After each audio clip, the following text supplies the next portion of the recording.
My name is Evelyn Rowe, and I'm 29. The night my life changed, the apartment smelled like roasted garlic and burnt toast, the kind of domestic failure you can laugh about if nobody is keeping score. Noah, 27, didn't laugh. He set down his fork with the precision of a closing briefcase. We need to talk about your friends. I'd known this was coming. For months, he'd been dropping comments like pins on a map, easy to ignore one by one, impossible to miss once they formed a pattern. Do you really need trivia night every Tuesday? Board games at almost 30? Kind of childish, Ev. You're a senior analyst. They're retail, artists, whatever. Tonight, he went all in. They're losers, Evelyn. Every single one. Jasper manages a comic shop at 31 like that's a career. Dominic still lives with his parents. Trevor calls playing at nursing homes a music career. You're almost 30. You have a real future. They're dragging you down. I stared at the burnt triangle of toast on my plate, at the way its blackened edge flaked like ash. Structure fails from creep before collapse, I thought. Tiny, accumulating give before everything gives out. What are you saying exactly? I asked. He crossed his arms. It's them or me. I'm done competing with a bunch of man-children for your attention. Choose. I looked at him for a long time. He didn't fidget. He didn't blink. He believed this was love, that cutting me away from my history was an act of care. Here's what Noah didn't understand. Jasper had taught me to breathe at my dad's funeral, counting comics in stacks of 10 just so I wouldn't count my grief. Dominic had offered me a kidney when we thought I might need one. Offered, as if it were a sweater I could borrow. Trevor had talked me off the ledge when my college boyfriend cheated and then performed a cover of Here Comes the Sun so terrible I laughed through hiccuping tears. And Marcus Reeves, Jasper's younger brother, had been the quiet center of gravity in my life for 17 years. We dated for 3 months in high school and then made the smartest decision teenagers rarely make. We kept the friendship. He became a veterinarian, the kind of man who kneels to meet a trembling dog at eye level before greeting the owner. Lately, we'd been getting closer. Nothing inappropriate, just closer. Texts that didn't need time of day. A coffee mug he left on my counter that I never returned because it felt like the safest kind of evidence.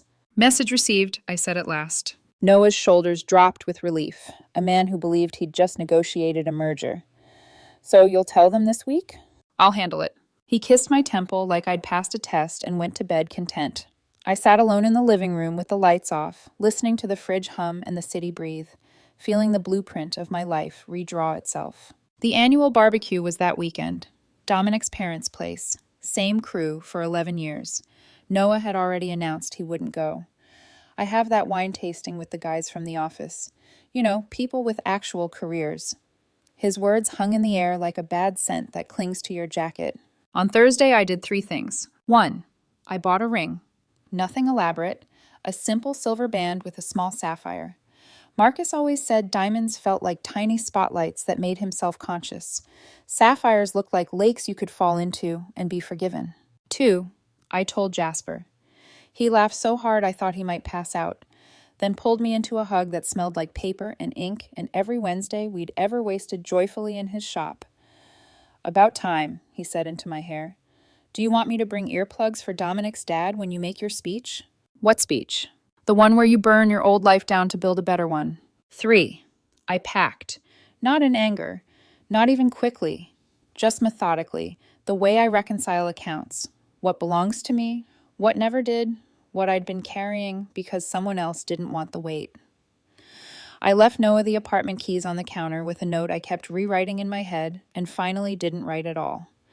Clarity doesn't always need ink. That night, I lay awake staring at the ceiling, the cracked paint above the closet looking like a map of a country I didn't live in anymore. Somewhere between midnight and morning, the fear arrived. What if I'm just impulsive? What if this is spite wearing a sapphire? What if choosing my people means losing my future? The answers came back in a chorus I recognized. Jasper's laugh, Dominic's steady voice, Trevor's off-key courage, Marcus's quiet, hey Ev, we'll figure it out. Saturday came with the heat of a promise. Dominic's father grilled in his boxers like a Roman god of suburban comfort. Dominic's mom rolled out in her wheelchair and commanded the playlist. The yard smelled like cut grass and sunblock and the kind of love that doesn't post receipts. I wasn't ready to speak, not yet. I wanted to watch them be themselves a little longer. Jasper arguing over a rule no one else cared about. Trevor tuning his guitar like it had secrets, and he wanted to hear them first. Marcus crouched beside Luna's new puppy, murmur soft, while the dog decided whether trust was edible. Then I heard my name in the way a room says it without mouths. Evelyn. Now. I stood. The bottle in my hand clinked against a fork, and conversation folded itself into listening. Someone told me I needed to choose, I began. That you were losers holding me back. A rustle, a glance, an absence where Noah could have been. But I want to say this out loud. Once. So there's a record. I turned to Jasper. You run a comic shop and fund a literacy program with your own paycheck. To Dominic. You live with your parents because you're your mother's full-time caregiver and still work nights to pay their mortgage. To Trevor. You play for free at nursing homes and veterans centers every weekend and call it a failed career like kindness is failure. And then to Marcus. My voice did the dangerous thing. It softened. You've been my best friend for 17 years. You've seen me at my worst and somehow keep believing I'm worth your time. I set the bottle down and the world narrowed to a point of balance. Then I moved, down, onto one knee, hands steady, heart not. The box opened like a small gasp. This isn't a rebound or a spite proposal, I said. I've loved you since junior year when you punched Bradley Hoffman for calling me something I wasn't. I was too stupid to see it, and then too scared to lose what we had. But someone made me realize I've been choosing the wrong thing. I looked up into Marcus's eyes. Marcus Reeves, will you marry me? For a second, the yard held its breath. Then he said, yes. Sound returned like weather. Shouts, laughter. Dominic's mom crying happy tears. Trevor strumming chords not even a song could contain. Jasper cursing and hugging everyone at random. My phone buzzed in my pocket. Then again, then constantly, a hive waking. I didn't look, not yet. I was busy choosing my family. The sky was lavender when the barbecue ended, that soft, bruised color that means something beautiful is fading. By the time Marcus and I made it back to the car, I had 22 missed calls and a flood of messages, none from Noah. All from Zoe Winters, the ex-girlfriend. She and Noah had dated before me, and though they'd broken up years ago, her shadow never quite left the frame. She was one of those women who could walk into a room and make everyone feel like they were missing a secret joke, because they were. Zoe was flawless in that curated way. Sleek hair, deliberate laughter, photos edited within an inch of truth. But beneath all that polish was the sharpness of someone who didn't lose gracefully. Marcus drove, his hand loosely linked with mine on the console. You okay? I smiled at the dashboard lights. Define okay. When we parked in front of my new place, I finally looked at my phone. 19 messages from Zoe. 7 missed calls from Noah. 3 voicemails, titled, You've made a huge mistake. The first text blinked at me like a warning flare. Bethany saw you on Riley's Instagram. Was that a ring? What the hell, Evelyn? Then, you can't just do this. We live together. I'm coming home right now. You think you can replace me? You'll regret this. Home.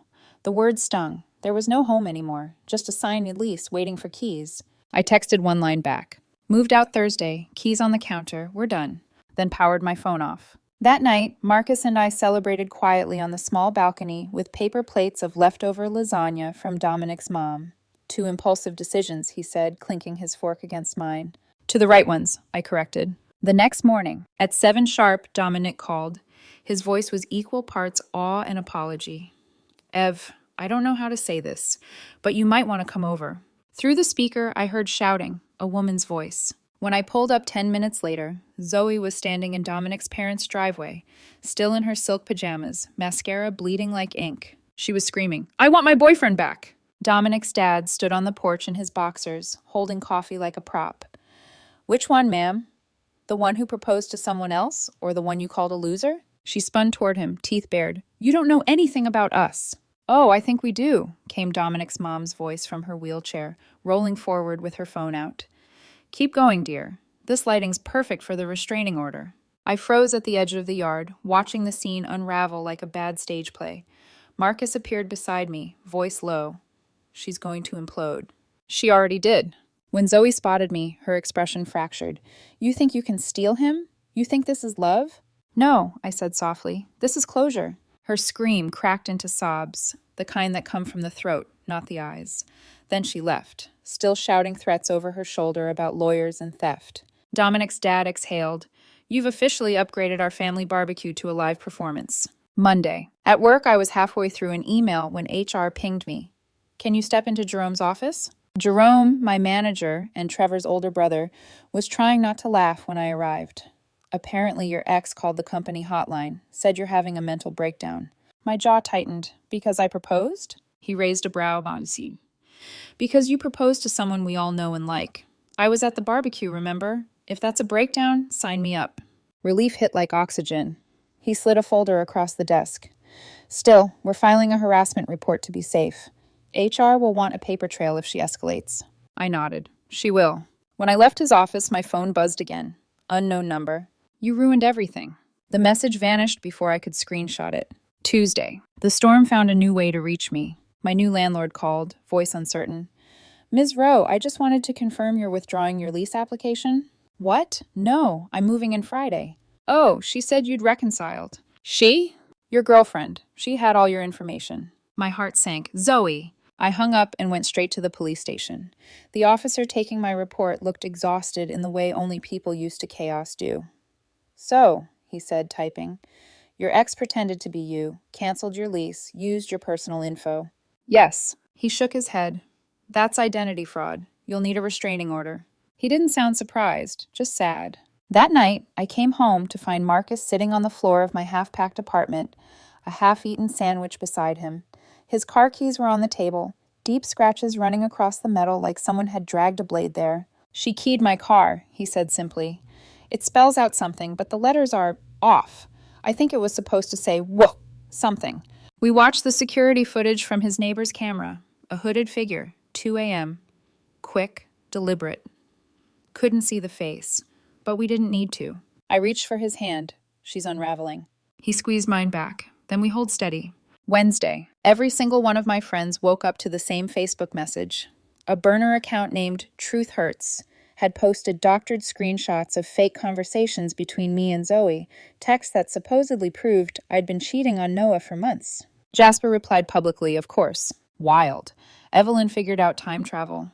These screenshots are from when she and Noah were broken up last year. Trevor added, fonts don't even match, at least commit to the bit. Their humor was armor, and I was grateful for it. But Zoe wasn't finished.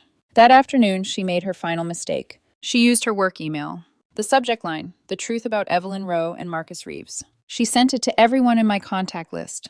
My boss, my co-workers, my family, Marcus's clinic staff. Her claims were absurd: abuse, theft, drug use, everything short of witchcraft. But one of her recipients was Marcus's uncle, a defamation lawyer.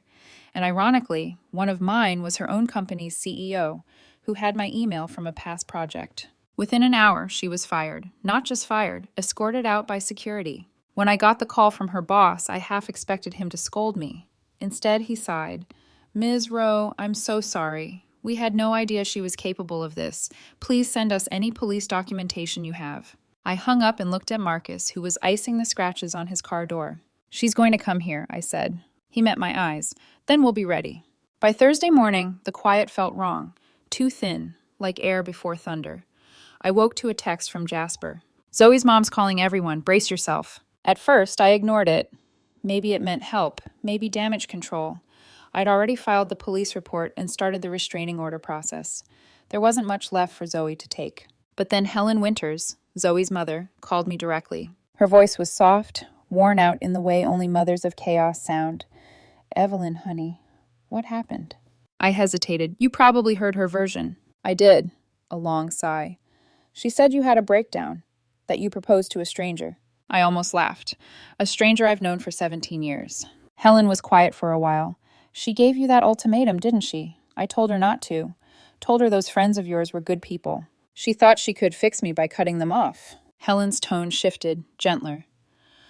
Her father did the same thing to me once. Made me choose between him and my sister. I chose him. Biggest mistake of my life. You did the right thing, Evelyn. For the first time in weeks, I felt seen by someone who shouldn't have been on my side. I'll handle Zoe, she promised. I wanted to believe her. Friday. For 24 hours, it was almost peaceful. No calls, no messages. I started to think Helen had actually managed it. Then my phone rang. It was Marcus. and his voice was tight. Ev, she's here. My stomach dropped.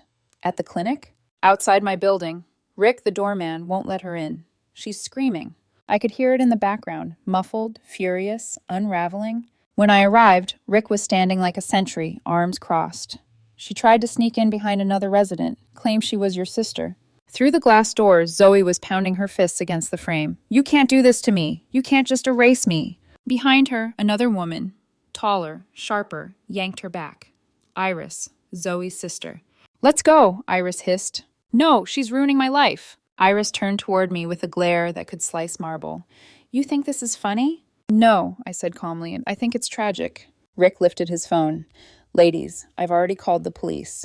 They ran before the sirens arrived. That evening, Marcus and I sat in his apartment, lights low. The city hummed outside, normal and indifferent. Do you think she'll stop? He asked. She's too used to being rescued. He nodded, tracing the rim of his glass. Then maybe this is what it looks like when no one does. I thought of Helen, of the weariness in her voice. Maybe this was the first time Zoe's world had consequences.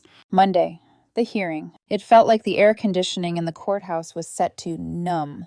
Marcus sat beside me, fingers laced through mine. Across the aisle, Zoe arrived, flanked by her parents and sister. She wore white, like she was attending her own apology tour. Her face was composed, but her hands trembled, small betrayals her mask couldn't hide. My witness list looked like a family photo that actually loved me. Marcus, Jerome, Jasper, and Dominic's mom, who insisted on attending for moral symmetry. When the judge entered, everyone stood. Zoe's lawyer spoke first, painting her as emotionally distraught, temporarily impaired by heartbreak. Then my lawyer stood. Your Honor, this isn't distress. It's a campaign. He laid out the timeline like a surgeon showing an X-ray, the fake screenshots, the keyed car, the identity theft, the mass email from her corporate account. He even played the voicemail from the landlord confirming her impersonation. The judge leaned back, unimpressed. Ms. Winters, you used your professional email to defame 2 people to over 200 recipients. You vandalized property. You attempted to cancel a lease you didn't own. You called this love? Zoe's voice cracked. I just wanted him back. The judge's tone softened only slightly. Then you should have started with an apology, not a felony. Restraining order granted. 2 years, no contact. She was also ordered to pay for Marcus's car repairs and my legal fees. When the gavel struck, I exhaled for what felt like the first time in weeks. Zoe just sat there, still as glass, eyes fixed on me like she couldn't decide whether to hate or beg. Marcus touched my shoulder. It's over. I wanted to believe him. Wednesday, aftermath. The call came mid-afternoon. Helen. Evelyn, I wanted you to know we're getting her help. Real help this time. Intensive therapy. I closed my eyes. Thank you. She's done this before, Helen confessed quietly. 2 other boyfriends. We kept covering for her, paying people off, pretending she just had episodes. But this time, no more. She's living with us now, under conditions. Therapy or nothing. My throat tightened. I hope she finds her way back. I do too, Helen said. And Evelyn, you invite me to that wedding, you hear? You and Marcus look good together. I smiled, tears threatening. You'll be at the top of the list. That night, Marcus and I sat on the rooftop of Jasper's building with the rest of the so-called losers. Trevor strummed his guitar. Dominic's mom passed around lasagna. Luna chased her puppy across the tar. Jasper raised his beer. To the losers who won. Laughter rippled through the circle. Marcus leaned in, whispering, You know, she was right about one thing. I looked at him, curious. You did have to choose. I rested my head on his shoulder. Yeah, and I chose right. He smiled against my hair. What now? Now, I said, we start slow, no rush, just right. Above us, the city flickered like it was applauding. And somewhere, in the silence left behind by chaos, I realized something simple and terrifying and true. Sometimes the storm doesn't destroy you. It just clears the air so you can finally see who's still standing beside you when it's over.